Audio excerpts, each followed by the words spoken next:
I am the chair of this webinar because I have been invited by the three speakers, Daniela Huber, Stefania Panebianco, and Tamiras Fakuri. They had this theme of discussion why the global North and the global South meet in the Mediterranean.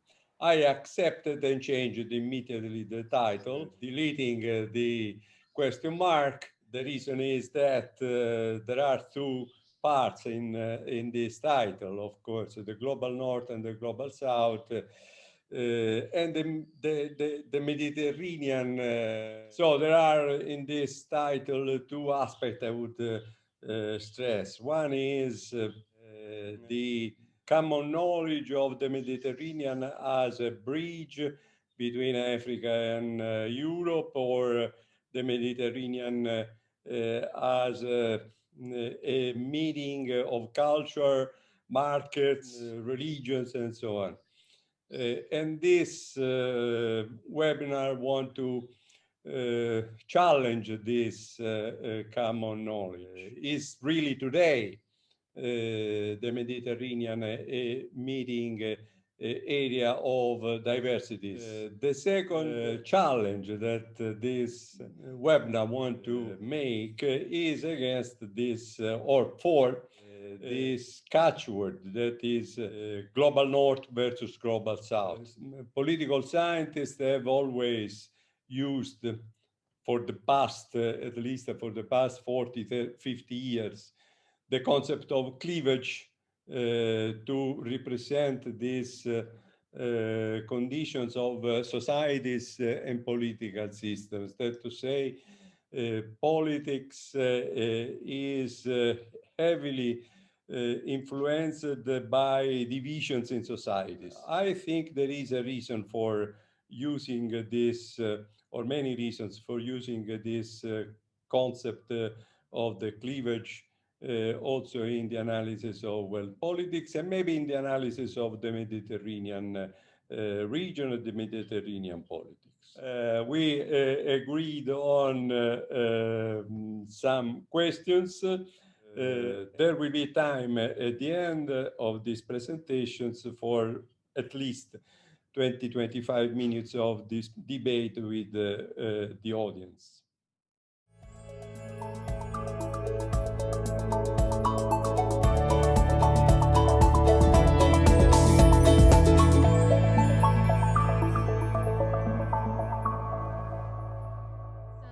Originally, several thinkers and artists and writers have portrayed the Mediterranean as a zone of connectivity or a grand space, as Fernand Braudel says, in which the South and the North meet to exchange trade, cultures, and norms.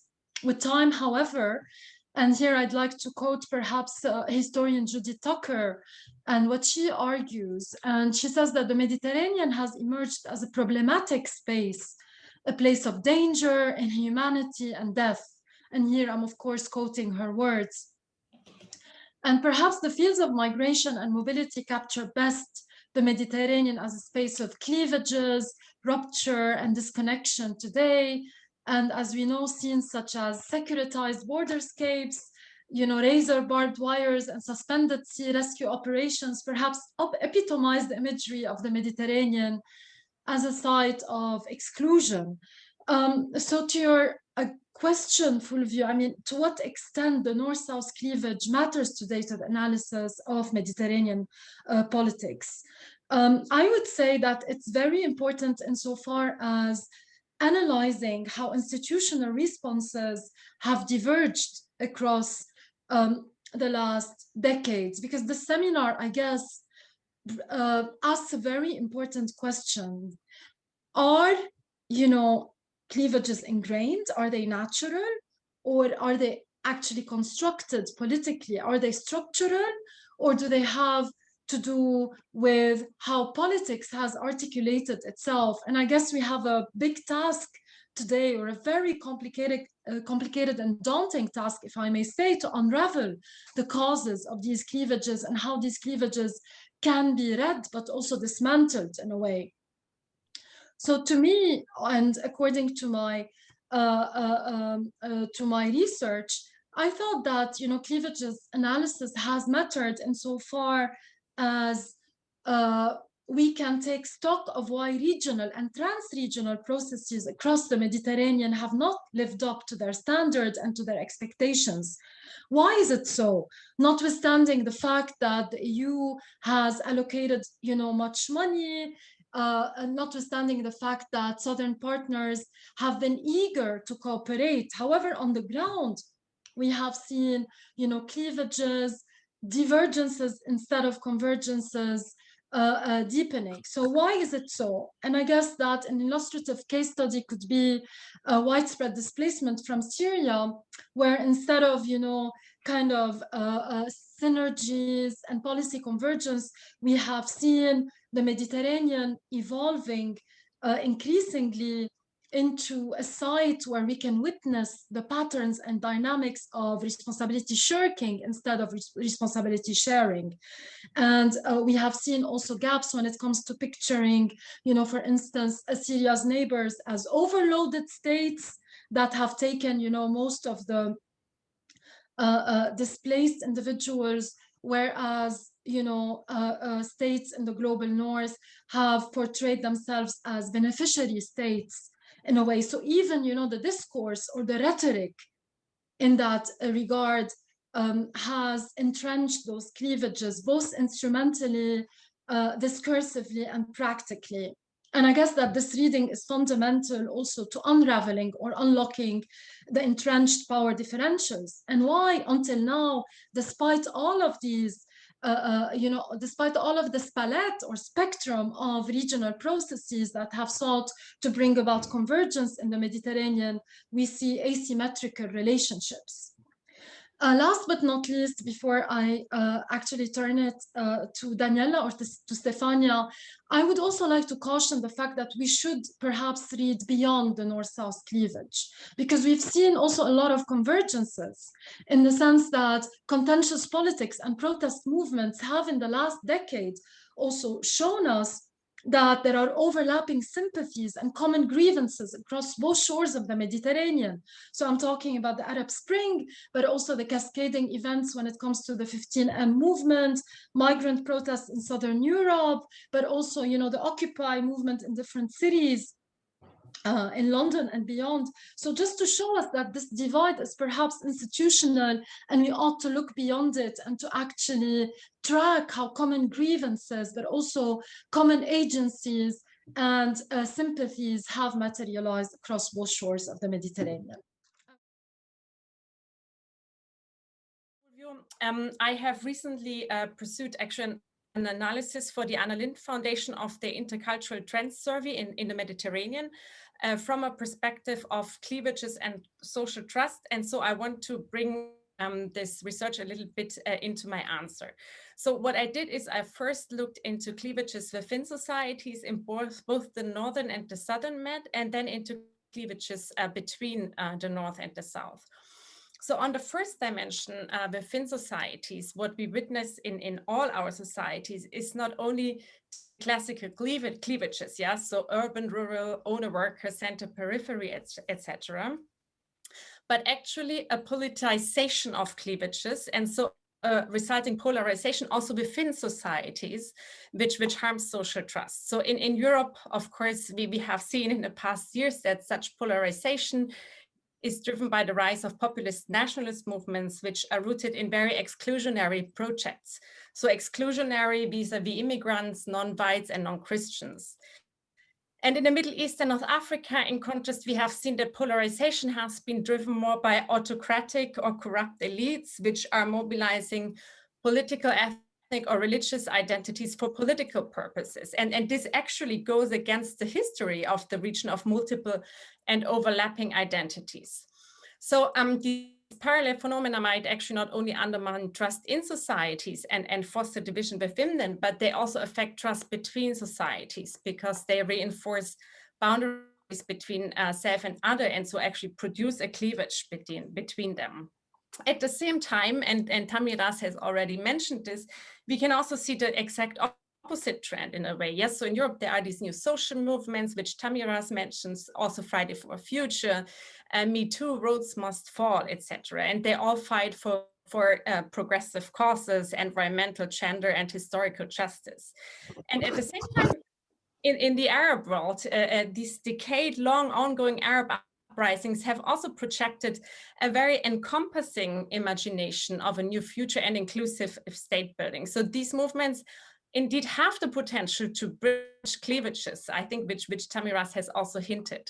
So at the present time, we do not really know which of these trends actually prevails in our societies.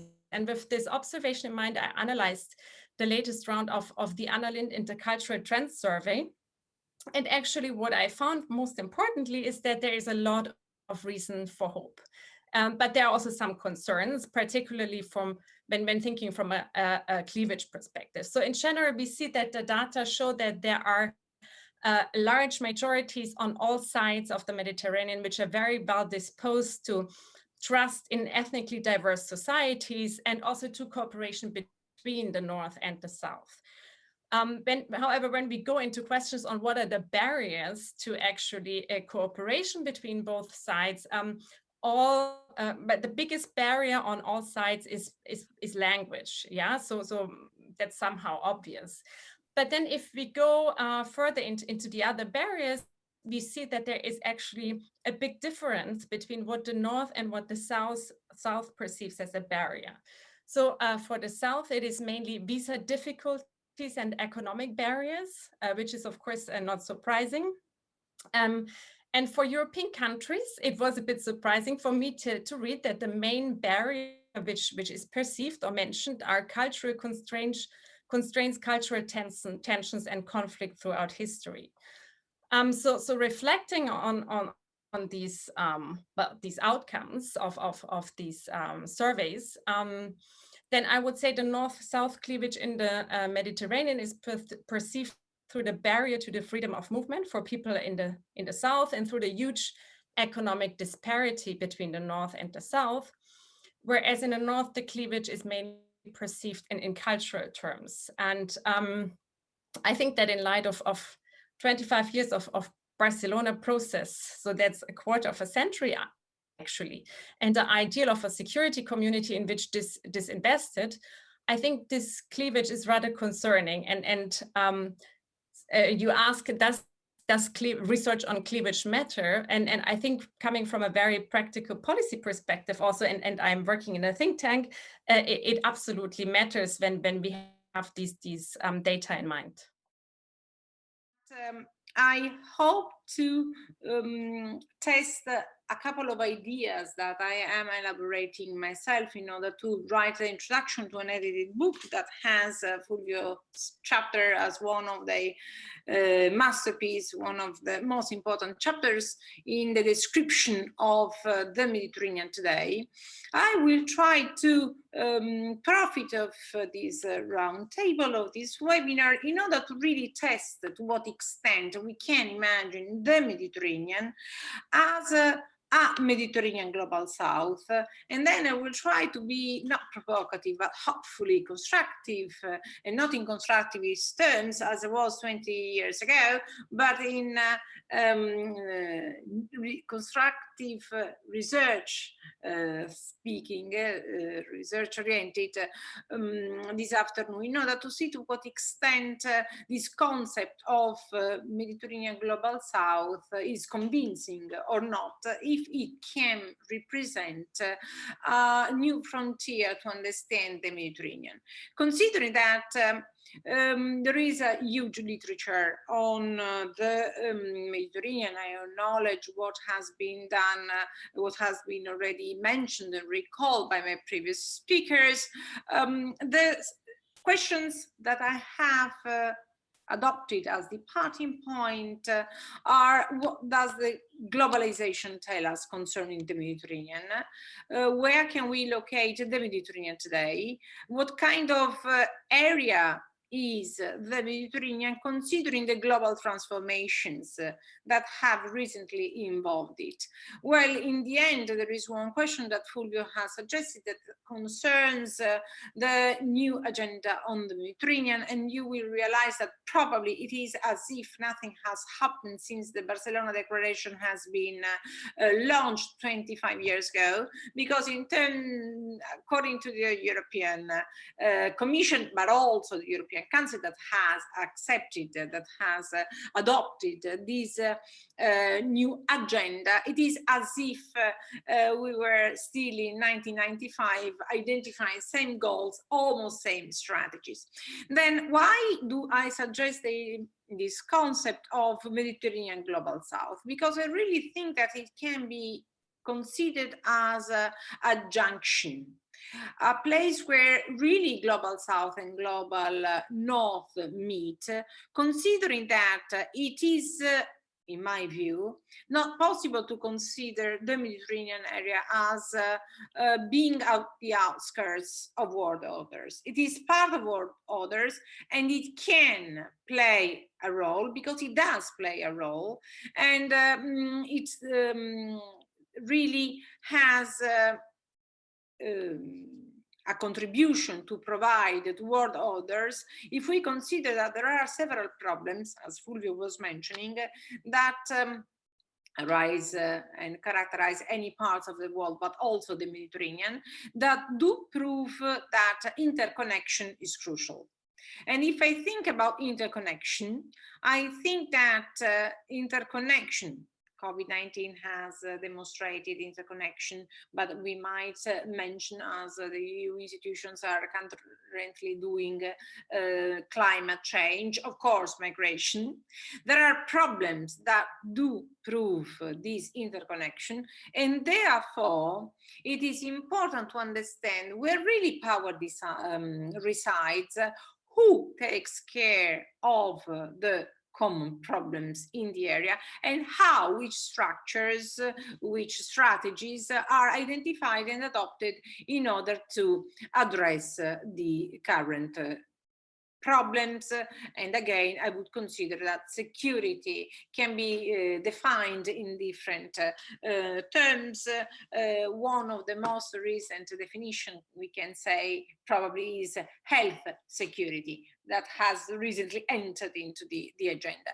Then my idea is that if we apply complexity theory, and if we understand that these complex problems really require a minimum of coordination, we will understand the reason why the European Union is continuing on proposing and launching initiatives such as the new Pact on Migration and Asylum, or again the new agenda on the Mediterranean, in order to face and address in an effective way the problems that characterize the area. Then I will leave it here, and then I will mention and try to draw lessons from security, in particular human flows at the borders, later with the following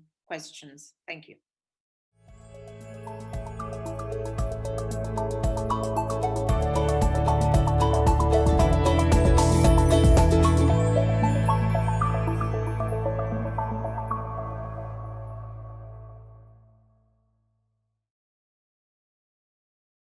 Okay. So on this question, because this again is in the area of perception, I base my answers on the data which we collected in this Horizon 2020 project MedReset, which Fulvio previously mentioned. This was on Euro-Mediterranean relations, and I coordinated it with my colleague Maria Cristina Pacello. And so here we pursued almost 700 interviews over 3 years. Between 2016 and 2019 in the south and the north of the Mediterranean, and these interviews also included an elite survey. So what I present is really what we found here. And this focused on the European Union Union, but what I can say is that from the perceptions of the stakeholders that we interviewed, the European Union is perceived as working so closely with the IMF, the World Trade Organization, and the UN in this respect. But of course, the data focus more on the European Union. And what we firstly found is that the Mediterranean in the south is perceived as a space of separation, disparity, and division. So this goes, of course, back to the cleavages which we discussed in the first question. Whereas when we go to the elites that we interviewed in Europe, then the elites actually see the Mediterranean as a dangerous and divided space. And here the perception was mainly driven by conflicts which emerged after 2011 in the southern Mediterranean. Now, when coming on the policy responses, so here we were actually, while doing the interviews, we were really ourselves surprised of how critically the EU, but also institutions it cooperates with, such the IMF and the World Trade Organization, were actually seen. Now, particularly on the European Union, often it was described as invisible because the member states are more visible, or as incoherent because EU and member states policies contradict each other. But what I think is more interesting from the perspective of a question about legitimacy was that the EU was actually seen as rather ambivalent.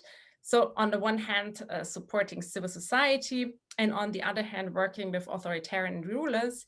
But what people were most concerned about was that the EU is very unresponsive to the needs of people in the region, particularly speaking of from a socioeconomic perspective here. So there is a gap between, let's say, the global development model, which the EU, of course, also promotes in the region, and what people actually need in the region. Now, in terms of alternative policies, so what alternative policies would these stakeholders actually like? There were two main issues that came across in the interviews. One was that it is absolutely crucial to take actually account of the agency for democracy and socio-economical justice in the region, and actually embrace this local struggle for democracy and the local approach to development. And secondly, what also came across was that there is a need to put human security, and Stefania mentioned this in the first round. And this really came across in the interviews, to put human security up front in the responses by the United Nations or other international organizations, and understanding human security from their point of view, not from our point of view. Now, in terms of health in particular, in Medreset, we did not look into this field. The project ended in 2019, but health is, of course, an important part of human security. And preparing for today, I spoke with colleagues in North Africa in particular. I'm sure Tamiras can actually tell us more about the perceptions in the Middle East, maybe. But the perceptions of Europe have actually deteriorated. At least that is what I was told by colleagues in the region. So it seems that China has been much more effective in distributing their vaccine, while my colleagues told me that AstraZeneca is very limited and reserved for top elites only, while other vaccines are not available at all. And another point that they made to me is that with the Chinese vaccine, with Sinopharm, people from the south are barred to actually travel to the north. Because so this is particularly concerning for people, of course, who have family in Europe and cannot come back to them for the summer.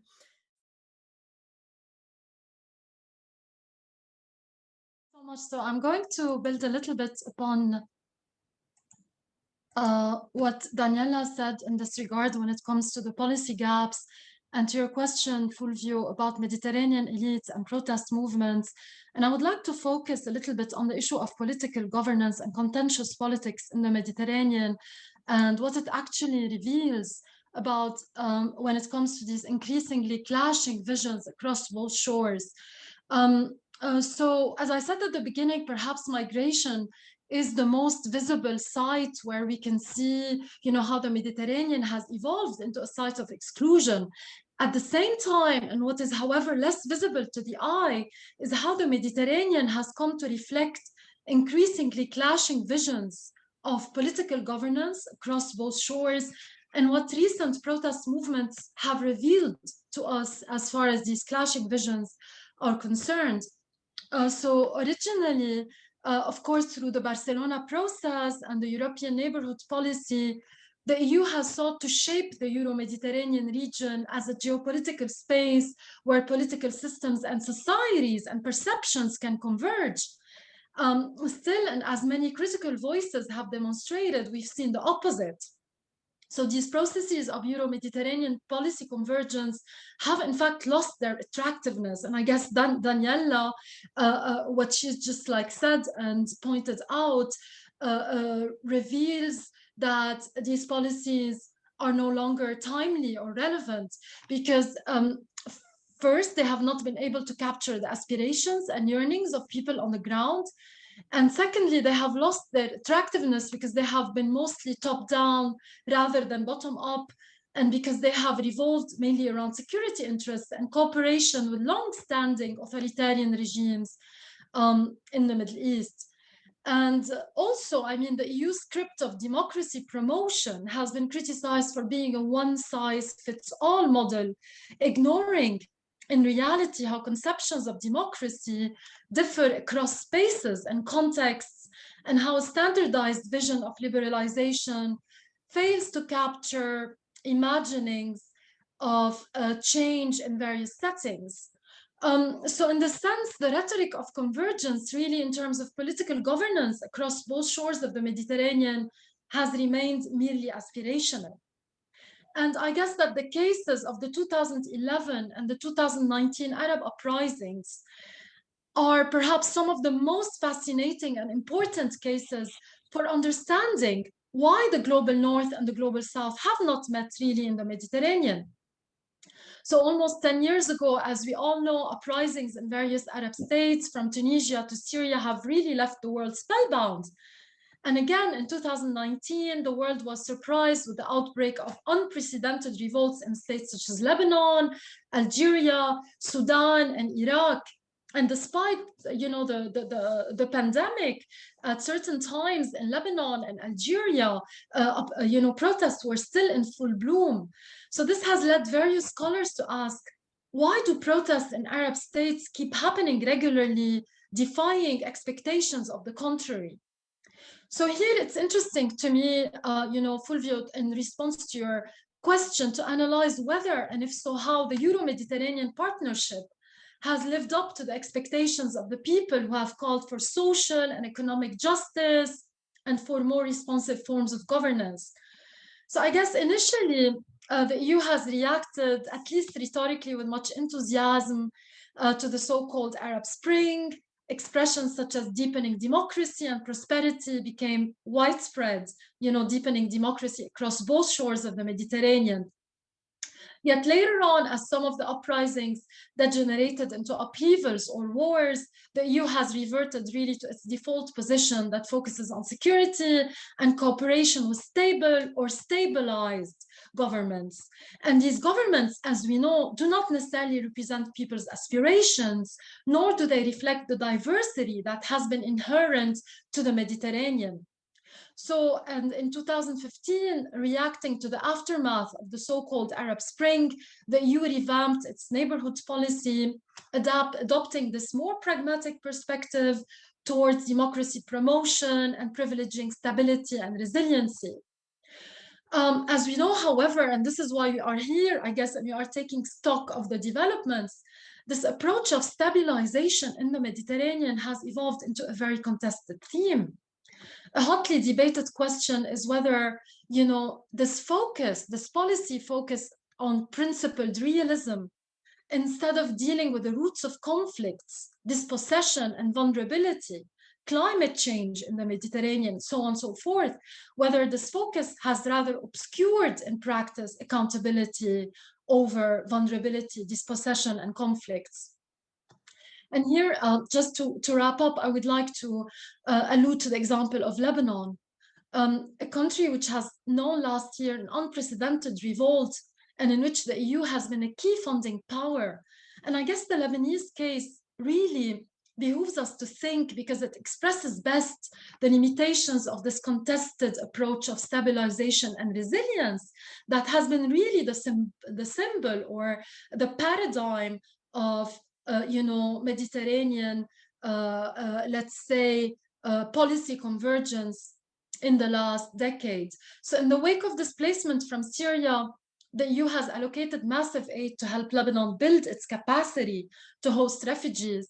Yet I guess it has mostly refrained from engaging with the underlying thorny issues that are at the heart of people's aspirations, and that are not really about, governmental stabilization or only about, bouncing back in the context of crises. But this has to do more with weakening Lebanon's century-old sectarian system, which has encouraged corruption and unaccountability. And so in this regard, after the 2020 twin Beirut blasts, the EU's cooperation with Lebanon's successive sectarian-led governments over the refugee issue and its bet on resilience and stabilization in Lebanon have unfortunately run counter to people's real aspirations for change. So here I would like to just raise one final question, perhaps for the debate. What lessons can we derive from these uprisings insofar as re-evaluating the Euro-Mediterranean partnership? And I guess this is something we will talk about later. Has the EU's 2021 renewed partnership with the Southern Mediterranean taken stock of such lessons, and to what extent?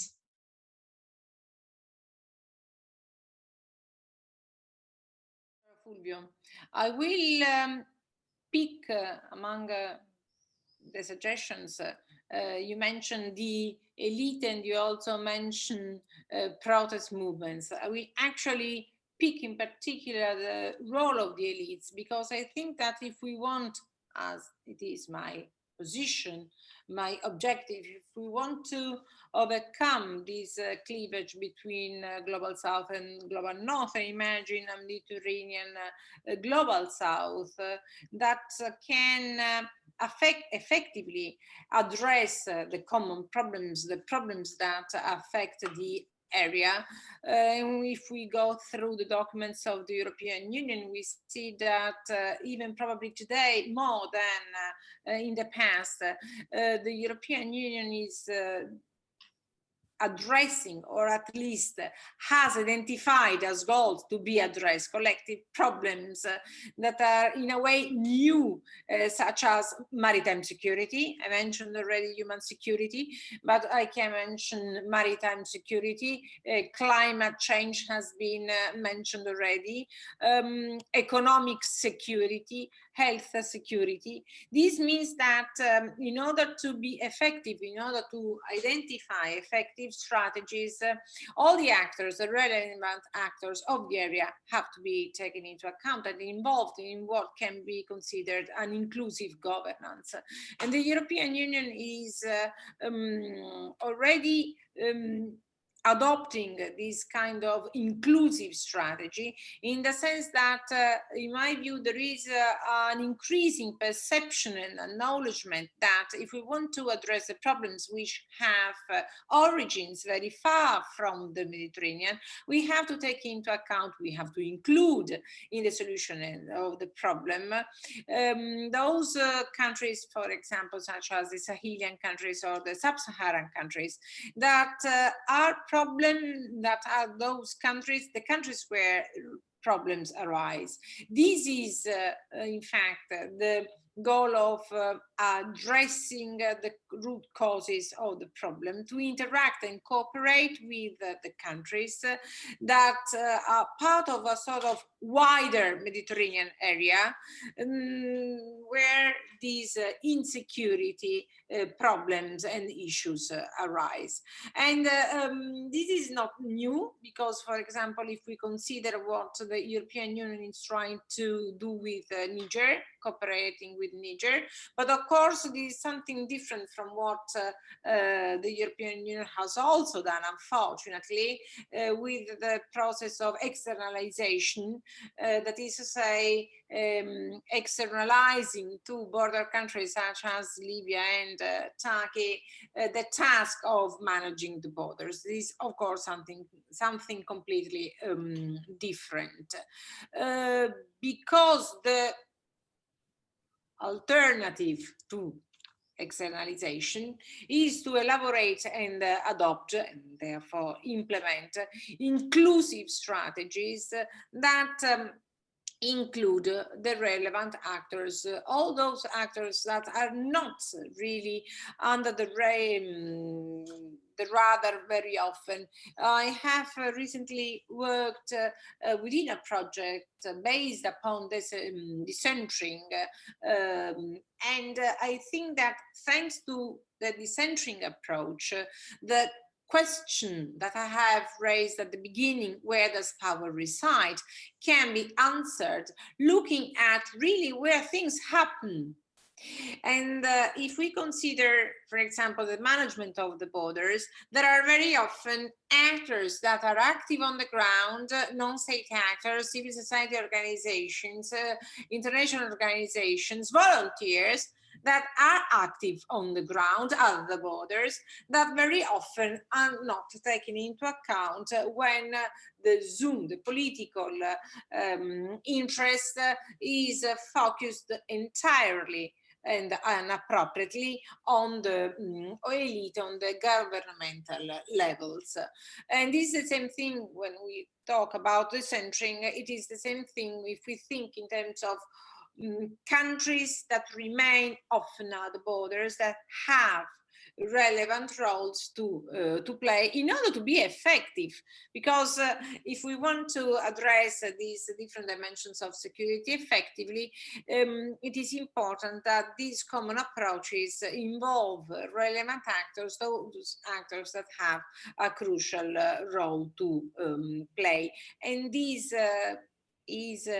means acknowledging the complexity of security in current times and in the Mediterranean, that in my view, in the conception of this Mediterranean global South, deserve to be addressed collectively.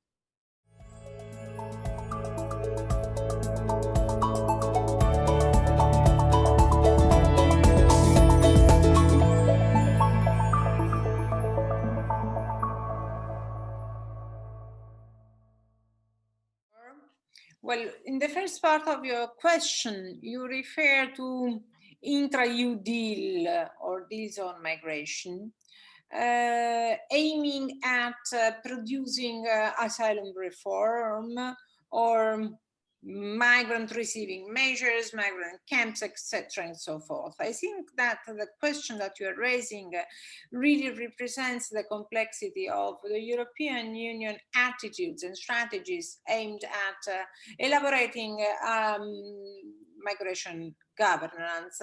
The migration governance that the newly appointed, well, not newly anymore, but the European Commission led by Ursula von der Leyen has consistently and repeatedly mentioned the relevance and the need to identify and elaborate a new governance of migration. Well, I think that despite this rhetoric, despite this consistent reference to a necessity to elaborate new instruments that the European Commission has clearly identified over consistent discourse, or in finally the new pact on asylum and migration, I think that there is a cleavage. I use now the concept of cleavage. There is a clear cleavage between, on the one hand, the European Commission that is insisting on a humanitarian dimension and a humanitarian approach that can be easily detected in the documents. And I would say there is nothing new compared to what has happened in the past. The previous commission had adopted the new pact on migration in 2015. There is in a way a sort of continuity, which is a clear characteristic of the European Commission. This in reference to a humanitarian dimension and a humanitarian approach. On the other hand, there are EU member states that, as you say, are naive or probably bluntly, clearly criticize this approach that is elaborated by the European Commission and stick on the opposition, refuse to continue to get involved in asylum reforms, as it has happened in particular, if I think in terms of the arrivals, and if we think about the Dublin regulation that was on the point of being revised a couple of years ago. And then what happened, the European Commission had initiated this reform. The European Parliament had amended the proposal of the Commission, but had identified a proposal to be discussed with the Council, and the famous problem of a country of first arrival had been redefined and changed. Well, the Council, supported and backed by the European Council, but also I would say the President of the European Union at that time was Donald Tusk, has paralyzed and frozen a reform which was really on the point of being discussed. Then I see this cleavage, institutional cleavage, with one attitude which is more humanitarian, that characterizes supranational institutions on the one hand, and EU member states that really think about their interests and about their the concept of state sovereignty that some of them are stick to. What I would like to bring into the discussion is, however, the fact that the European Union remains rather consistent. The European Union entirely remains consistent in the need to manage irregular migration, and is addressing more clearly and more bluntly the need to consider and to adopt new channels for legal migration. This is something that I think is very interesting, because it's true that EU member states are investing in the idea of returns. We have been, we have assisted to what Denmark has recently decided to check in third countries the status of irregular migrants. Well, alongside this kind of externalization that has been so much criticized, there is also reference to legal migration that I think should be intercepted and understood, because it's not just the closing the borders, or conversely open the borders to everybody, because this is what even the European Commission, that I consider a sort of humanitarian action actor, is saying. It's impossible, as Commissioner Ylva Johansson always say, it is impossible to open the borders and to let all irregular migrants enter, but it is important to invest on legal channels. On the one hand, hand this idea of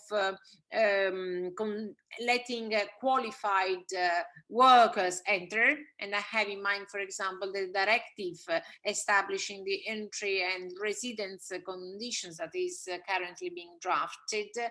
And on the other hand, the fact that it is important to invest in those countries. Human development is another goal that is identified and defended currently by the European Union in order, again, to address the root causes of the problem. Thank you so much.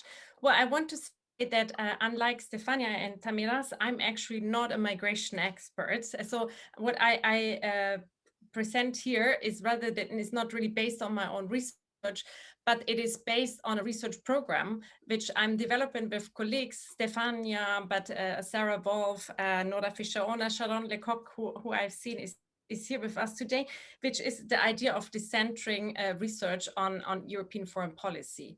And I think this is particularly relevant also to the field of migration. So I will be very brief because I think it makes more sense to give more space to Stefania and Tamiras on this issue, but I briefly want to raise 3 points on this question from a decentering perspective.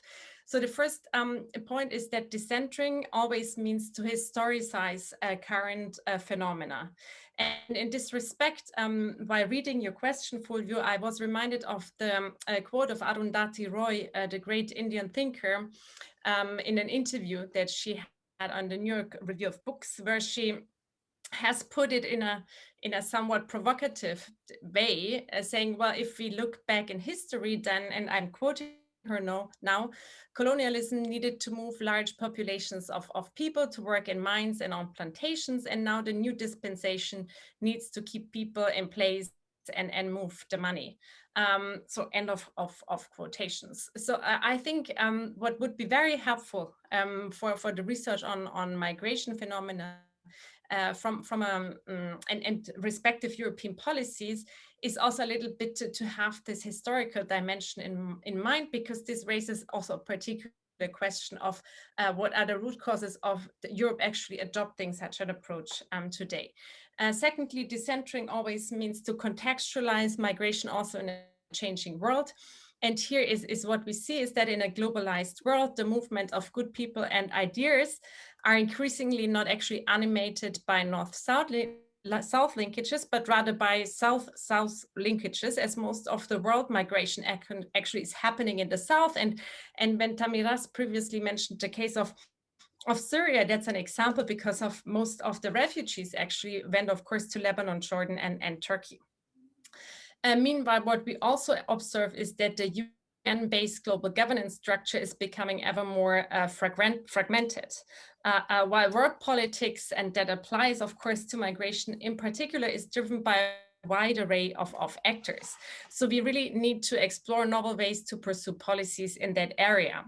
And I think that links very much to what Stefania said in the second round of question, the issue of inclusive governance. I think we need to think more of multiple ways of thinking through migration and bringing in perspectives from the micro level, so the migrants themselves, to the meso level. And here, of course, Stefania, you worked on local communities, but there's also a lot of work on smuggling networks, for example. And then, of course, obviously also to bring in the macro level. And here, maybe it is not so much about UN governance, but it will be increasingly, I think, about regional governance. If we think about the world we're living in, where regional governance is probably the most responsive answer to many questions that are rising in particular regions. Thank you. So I'm just gonna perhaps take this opportunity to reflect a little bit more on the issue of refugee governance in the Mediterranean and what connotations, I mean, this theme has also for our debate on rethinking the North-South cleavage. So of course, I mean, the issue of refugee and migration governance have been key contentious issues at the heart of Euro-Mediterranean relationship. And that is actually that hasn't changed, and this is something, as Stefania said, could not be so easily unmade. However, I wanted to take stock of what has happened lately and what are the new findings, some of the new findings that I have been able to ponder on through my field research in Lebanon and Jordan, just to problematize a little bit the issue of refugee governance in the Mediterranean. And I was struck yesterday to read that, contrary to the expectations that actually COVID-19 is going to in a way halt migration, the UNHCR has just issued a statement saying that there is a record number of displaced people despite COVID, right? And that the number of people who have been forced to flee has actually increased. And despite the fact that resettlement opportunities in times of COVID have actually decreased. So we see that there is a paradox, because the roots of vulnerability and displacement are there, they are present more than ever. However, pathways to accommodate displacement, to accommodate vulnerability have shrunk. So in a way, what does refugee governance in the Mediterranean tell us about these paradoxes, where you have multiple pathways of vulnerability versus shrinking pathways of accommodating people's needs and protection needs, but also pathways to accommodating their options or their aspirations and their futures, as some of the EU officials have pinpointed. So instead of talking about, in a way, return or resettlement, what options exist, right, for refugees and for displaced individuals? And here it's very striking to analyze that the analysis, our analysis shows in several projects we have carried out, that the EU securitization of migration and refugee policies has had spillovers beyond its borders. And it was very interesting to me, for instance, when I have interviewed officials in Lebanon and Jordan, just to hear them say that the EU has in their eyes lost credibility, but also resourcefulness. And that this is a key reason why they are not taking, for instance, its instruments seriously, because in the light of responsibility shifting, responsibility shirking, they say that they have actually, fulfilled their commitments more than their counterparts have done. So in this regard, we see that the EU's ability to diffuse norms and to make partner governments also comply with the norms despite its funding power has substantially been eroded, in the wake of the way displacement has been governed in the Mediterranean.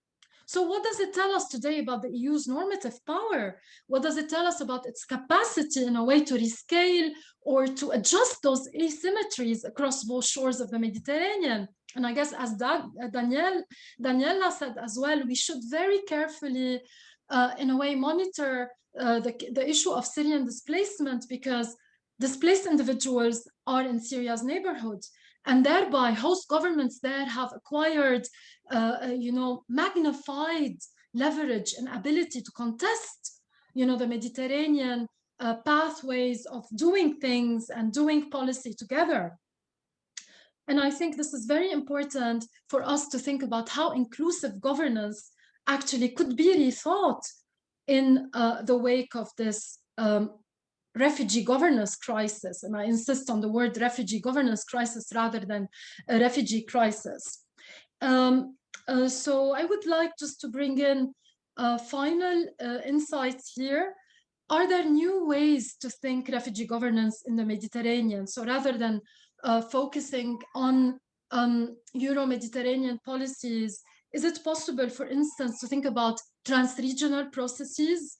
From my own field research, the Arab League and the Gulf Cooperation Council, but also the African Union, have expressed much interest in becoming, equal and symmetrical stakeholders when it comes to guiding the debate on refugee governance. So is it the opportunity to rethink governance otherwise?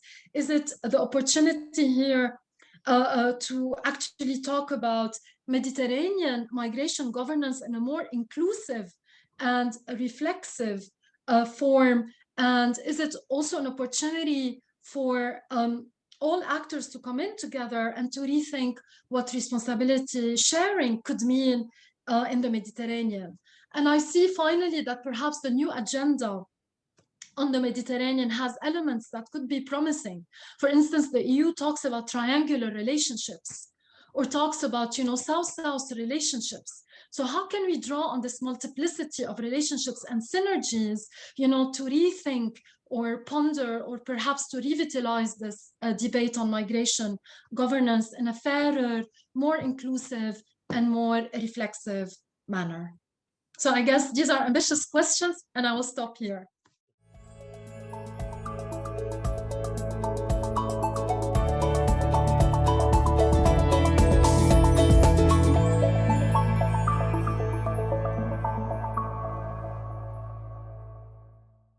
Yeah, so I guess in light of what I said at the beginning, that the EU's neighborhood policy in 2015 has actually been met with a lot of vociferous debates. So it seems that the EU is actually conscious of the need to revamp this approach of stabilization, contested stabilization, and resilience in the Mediterranean. So the new agenda for the Mediterranean, can it be seen, as a step from the past policy failure? And does it prove EU's policy learning in a way or not? Or is this just, old wine in new bottles?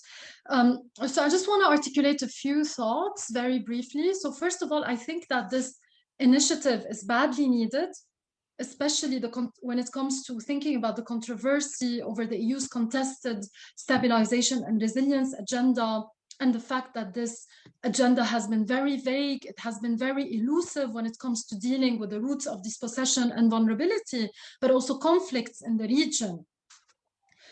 So the agenda, just to take stock of it, of course, it highlights migration as a central point. At the same time, it talks about other pertinent issues, such as climate change. So it talks about, the importance of also post-coronavirus recovery, and it talks about the importance of digital economy.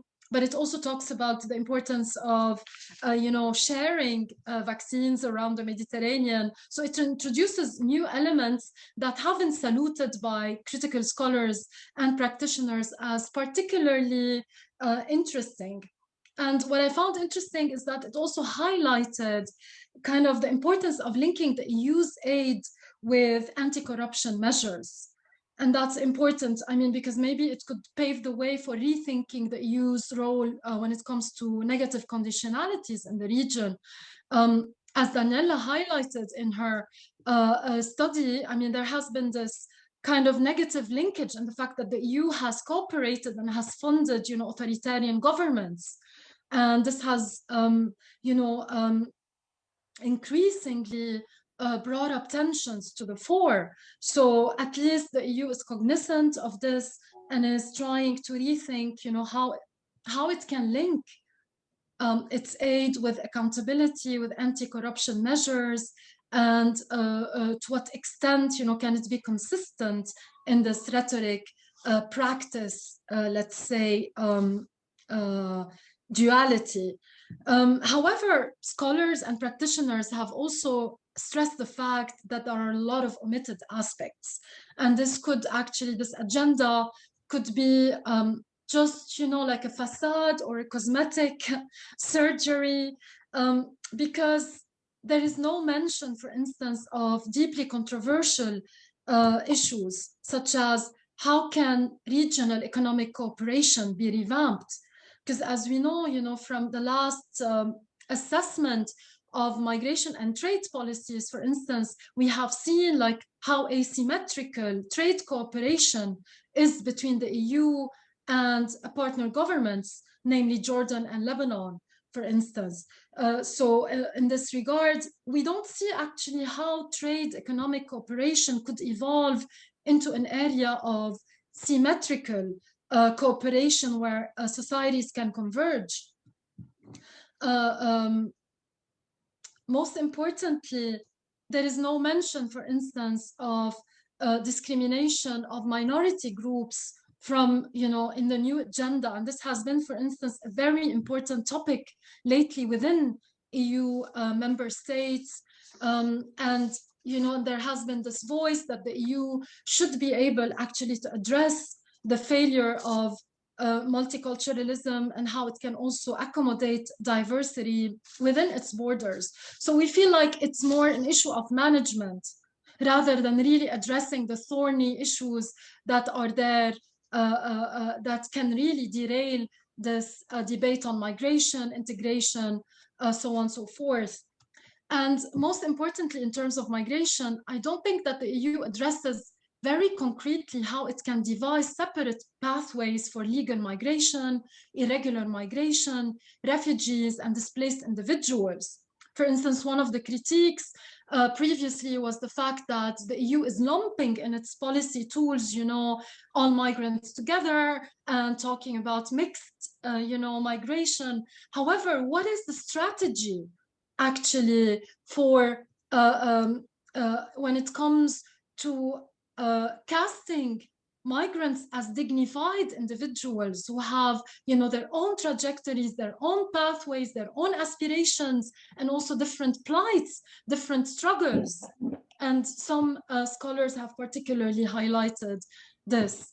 And so last but not least, and I guess that Stefania and Daniela might also take up on this, I wanted to actually point out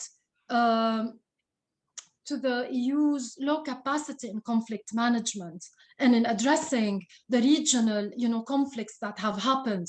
So we talk mainly about the EU's divided position in Libya, but also the EU's incapacity, to really set the agenda when it comes to the Syrian conflict.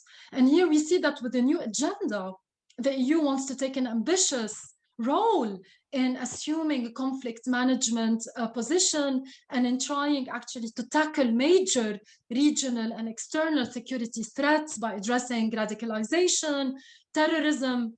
And here, I guess, several questions have been posed. For instance, how can the EU transcend its internal governance issues when it comes to taking unified positions regarding protracted conflicts in the region? I'm talking about Libya, I'm talking about Syria, but I'm also talking about the issue of displacement, which is, at the end of the day, political and politicized.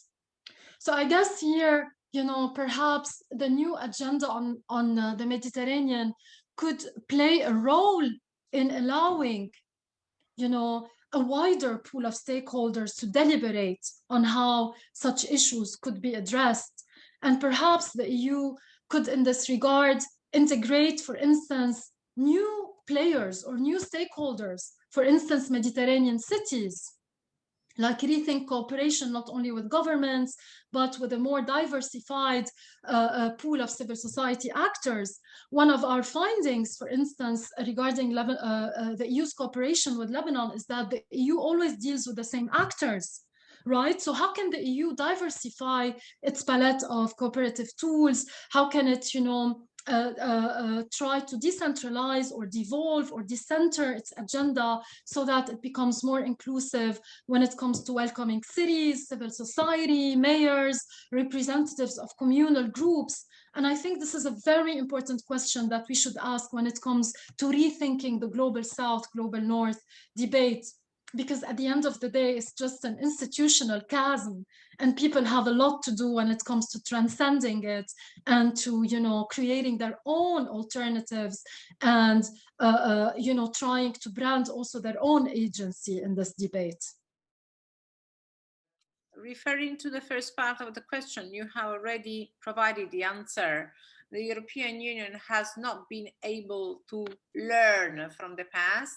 Then I share with you your skepticism, because if I go through the content of the new agenda for the Mediterranean, I see a very similar framework to the previous Barcelona process, but there are several minus. Instead of having more achievements and instead of being innovative, because 25 years already have passed, I have the feeling and I fear that the European Union last year had to celebrate in a way the 25th anniversary of the adoption of the Barcelona Declaration. And then last December, the European Council asked the European Commission to prepare a document that was actually prepared by the European Commission in order to celebrate these 25 years of the adoption of the Barcelona Declaration.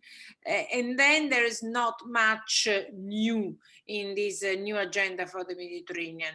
There is a very similar framework, institutional framework, what Fulvio, you had defined in the past, soft institutions, foreign ministers meetings, summits of heads of state of government, sectoral ministers, then a déjà vu. What is missing is a clear framework devoted to civil society. And I'm not surprised for that, because I have the feeling that the European Union has lost its not capacity, interest in convincingly arguing and defending freedom of expression, freedom of association. We had a couple of meetings very recently of President Michel. President Michel has met President Al-Sisi, and no reference has been made at all to Patrick Zaki, not mention Regeni. While Egypt was defined a key actor in the Mediterranean due to the re-emerged conflict between Israelis and Palestinians. Even the call that President Michel had with Putin has been really tough and effective in considering several cases. The Navalny case, the case of the airplane that was falling in Belarus, considering Crimea, etc., etc. Then, to conclude, the European Union still continues to refer to the importance of democracy, of reforms, of freedoms and human rights, but then when it comes to be effective, when there are the big guys in the room, the big guys remain those who have the knife in their hands.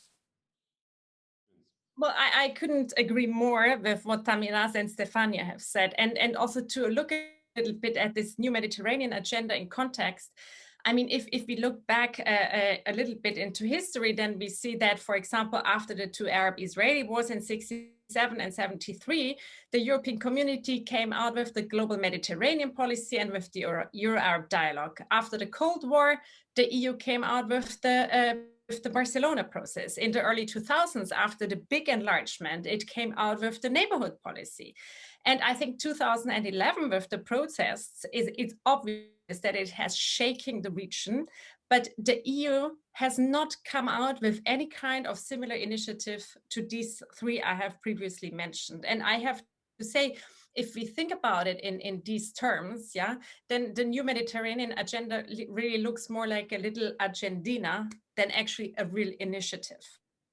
I think, so it is very, in this respect, while there is some improvements maybe, but it's unambitious. And I think coming to your questions of other power in the region, I think this unambitious approach is not sufficient for the EU to exert this kind of soft power in the region, which it maybe did previously. Certainly, Russia does not have an alternative, but maybe China does have an alternative in the region. And I previously published a policy commentary on this new Mediterranean agenda, and what I argued there is that actually the EU has all the cards to set up a powerful alternative. And that powerful alternative is not a strategic autonomy, which is now so fashionable in the European Union, but which is very much really Eurocentric and inside looking, even isolationalist. But I think the alternative rests in the EU's Green Deal. Now the Green Deal so far is also still mainly focused on Europe and maybe more on the conservative side of green thought. But there is a lot of potential in the Green Deal, and I've laid this out in my commentary how this could particularly look like. And in that, the European Union could not only boost its soft power vis-a-vis Russia and China by actually being responsive to what people in the region need. But actually, it will also help, that is my argument, the European Union to build a new identity around which the member states can actually coalesce, so that we have again a more coherent foreign policy, which is what we have been missing, I think, in the last 10 years. And I would stop here. Thank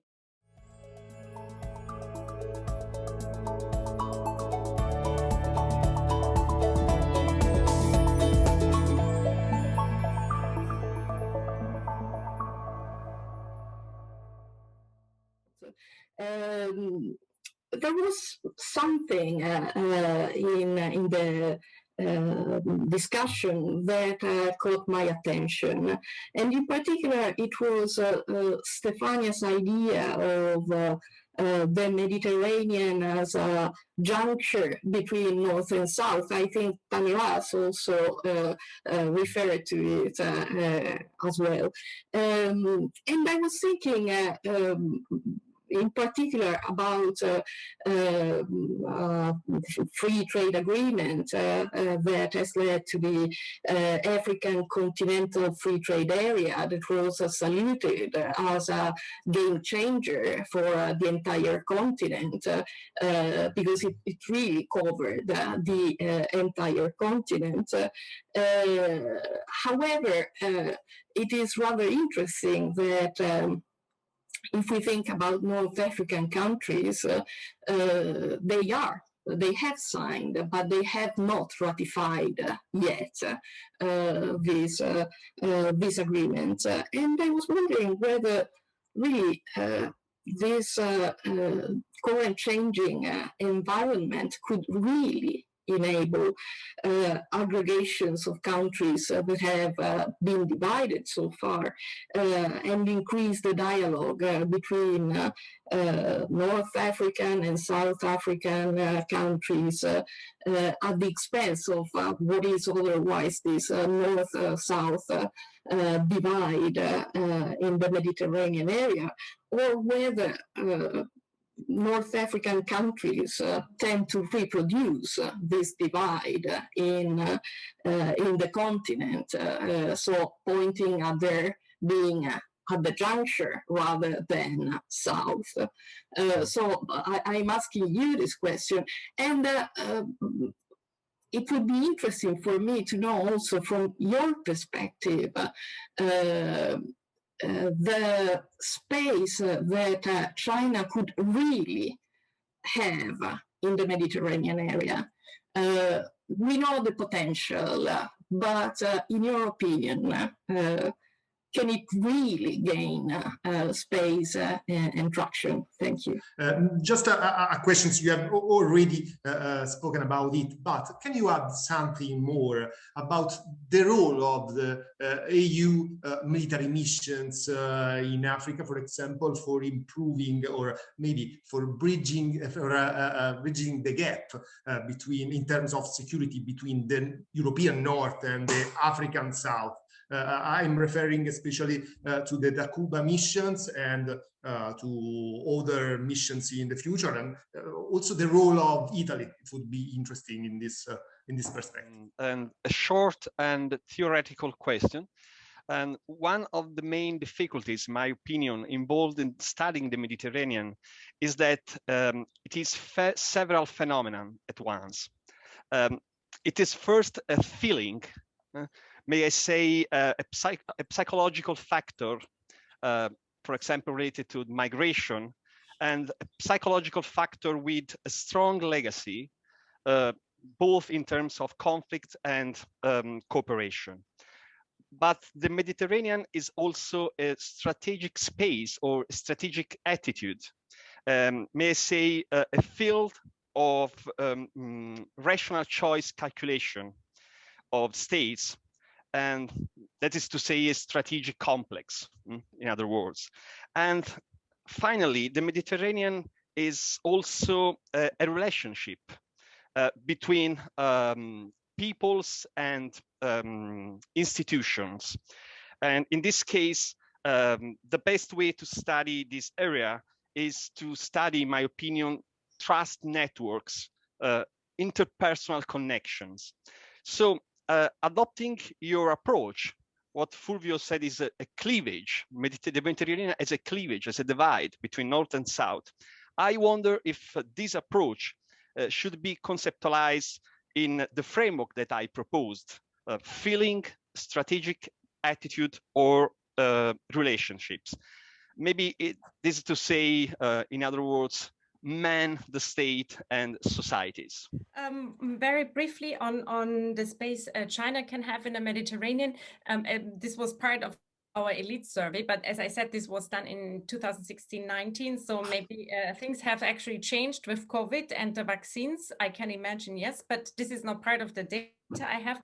But what we saw here is that that there is some, suspicion towards, a lot of suspicion also towards China, and that actually the EU was seen as a preferable than China in this respect. But as I said, maybe these perceptions have actually changed in the past year.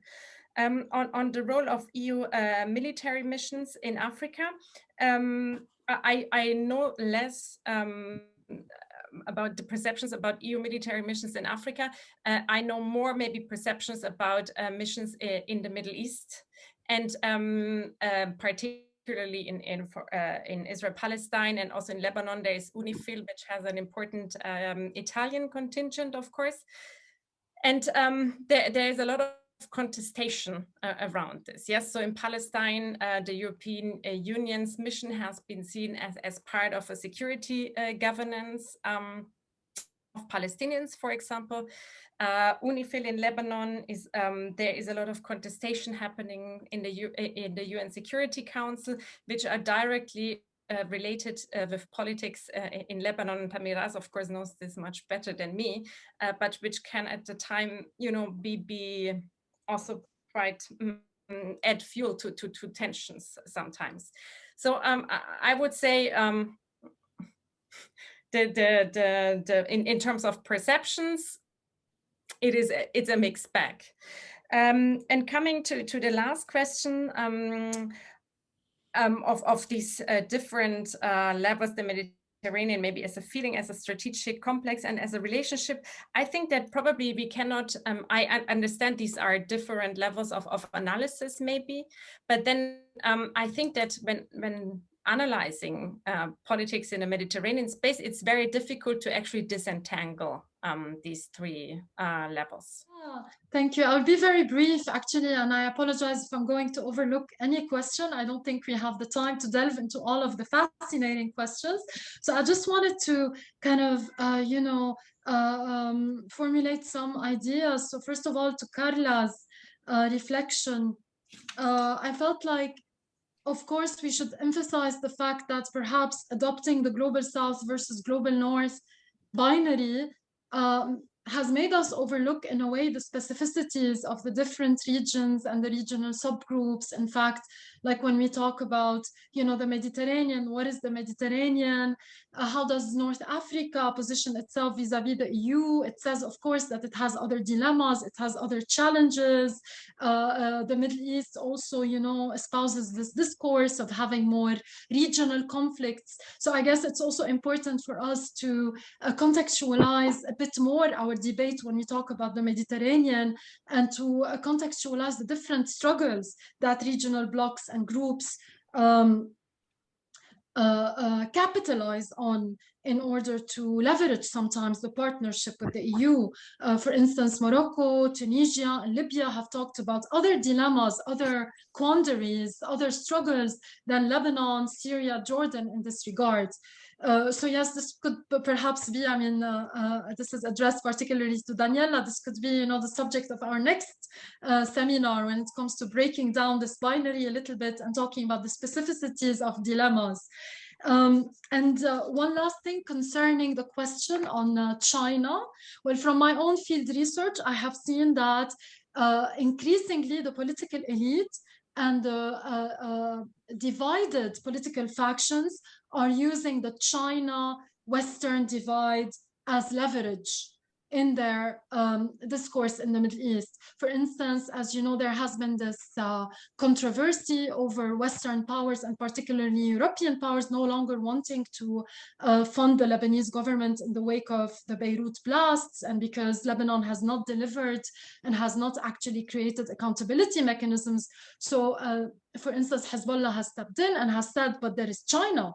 China is ready actually to dispense aid and is not going, you know, to give us conditionalities. So what I see as danger is actually the fact that, you know, those power struggles are going to be instrumentalized in order to deepen divides and to politicize issues at the heart of the Mediterranean, making even perhaps discourses and positions more unbridgeable. So yeah, this is something perhaps that Stefania would like to further comment on and broaden the debate a little bit more. Yes, I will very briefly recap on a couple of issues that were not tackled upon. Yes, sure, Carla, you're right. I would reverse your question.